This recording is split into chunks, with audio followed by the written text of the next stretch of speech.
ಆವತ್ತು ಇವರ ಮುಖದಲ್ಲಿ ಒಂದು ತೇಜಸ್ಸನ್ನು ನೋಡಿದೆ. ಏನನ್ನು ಸಾಧಿಸಿರೋ ಸಂತೋಷ.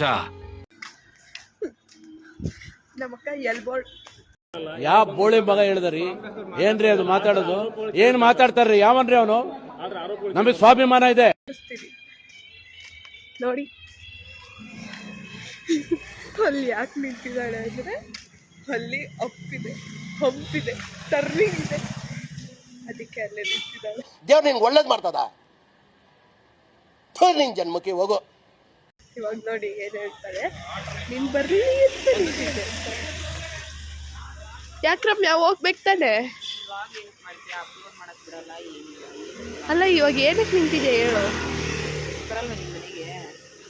ನಮ್ ದೇಶ ರೀ, ನಾವು ಕಟ್ಟಿರೋ ದೇಶ ಇದು.